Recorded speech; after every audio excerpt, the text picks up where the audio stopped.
Na aliança do Atlântico Norte soa o alarme. Navios de guerra russos estão se aproximando em massa das costas dos países europeus e preparando uma nova provocação militar. Na OTAN só perceberam a gravidade do problema em 25 de setembro, quando um navio de guerra russo foi detectado na costa da Dinamarca, de onde provavelmente lançaram drones sobre o país. Por 3 noites seguidas, paralisando o espaço aéreo e observando instalações militares, o navio ficou parado com os equipamentos de detecção desligados e espionou o norte da Europa. Mas acabou que isso era só o começo, pois mais tarde a OTAN admitiu que, nos últimos meses, foram detectados navios espiões russos que estudavam cuidadosamente as águas ao redor dos países da OTAN, em especial no Báltico, ao redor do norte da Europa e até mesmo do Reino Unido. O principal objetivo dos navios espiões russos era mapear os europeus. Neste ano, a OTAN reconheceu que os russos estão se preparando para uma grande guerra, e a primeira etapa dessa grande guerra será cortar toda a comunicação entre os países europeus, que passa pelo fundo dos mares. Sou Alexei Petty, vamos discutir juntos. Aqui realmente há muito o que discutir, mas antes de começarmos, peço que você se inscreva neste canal, curta este vídeo e deixe qualquer comentário seu abaixo deste episódio. Isso contribui bastante para divulgar este episódio. Então vou começar pelo último episódio. Um navio de guerra russo foi avistado na costa da Dinamarca, em meio ao terceiro sobrevoo de drones. Nesta noite, a polícia dinamarquesa detectou no Mar Báltico, próximo às ilhas Lolland e Langeland, um grande navio de desembarque russo chamado Alexander Shabalin. Ele estava a apenas 12 km da costa e ficou vários dias sem o sinal do localizador ligado. A distância até os aeroportos e instalações militares que foram atacados por drones varia de 70 a 270 km, ou seja, é uma distância pequena até mesmo para drones de pequeno porte. Por isso, especialistas não descartam que a Rússia possa ter usado exatamente esse navio de guerra como uma base flutuante para testar uma nova forma de guerra híbrida. Ou seja, foi desse navio que drones russos poderiam ter sido lançados para reconhecer bases aéreas da Dinamarca, onde ficam os caças F-35 dinamarqueses e onde a empresa ucraniana Firepoint constrói uma fábrica de combustível sólido para foguetes. Essa é a mesma empresa que apresentou o míssil Flamingo. É típico que em Moscou tudo seja sempre negado. E então o porta-voz do Kremlin, Dmitry Peskov, chamou as acusações de infundadas. E o embaixador russo na Dinamarca acusou o Ocidente de provocar uma confrontação militar. Ou seja, você entende, não é a Rússia que provoca confronto militar levando navio de guerra à Dinamarca e desligando radares. É a Dinamarca que estaria provocando a guerra ao tentar se defender. Mas isso foi só o começo. Depois surgiu ainda mais informação que indica que a Rússia está se preparando para uma grande guerra híbrida. Como escreve hoje o Financial Times, desde novembro de 2024, a Rússia lançou um navio espião. Entradas da OTAN. É assim que o Financial Times descreve esse episódio. De uma enseada isolada na península de Kola, na Rússia, partiu para uma viagem de 3 meses uma embarcação azul e branca incomum.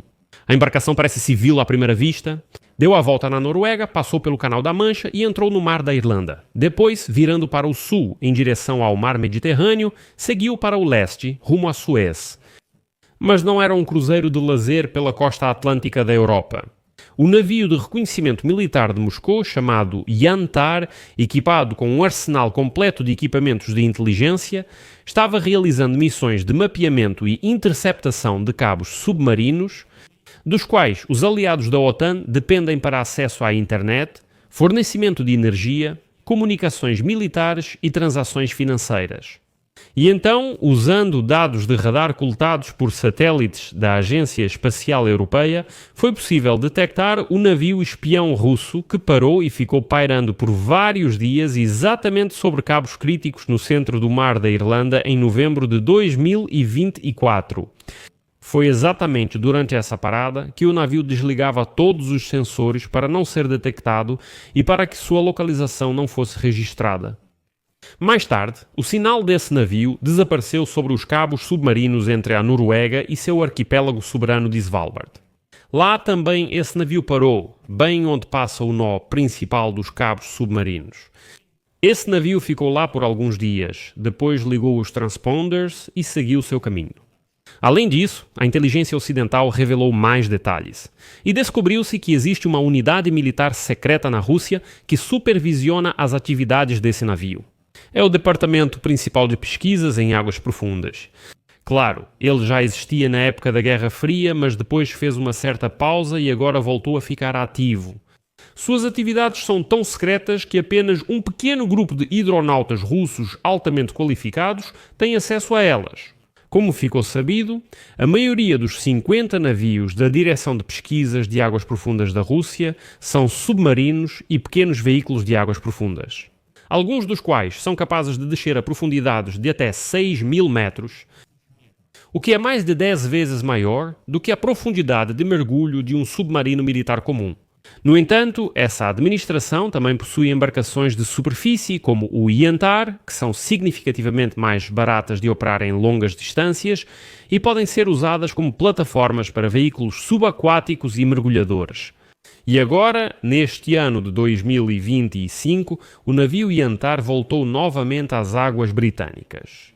Isso provocou uma rara crítica pública do ministro da Defesa do Reino Unido, John Healey, que chamou a permanência desse navio próximo à infraestrutura crítica do fundo do mar de um sinal da crescente agressão russa nesse fronte. Mas isso não é tudo. Veja o que escreve o Financial Times.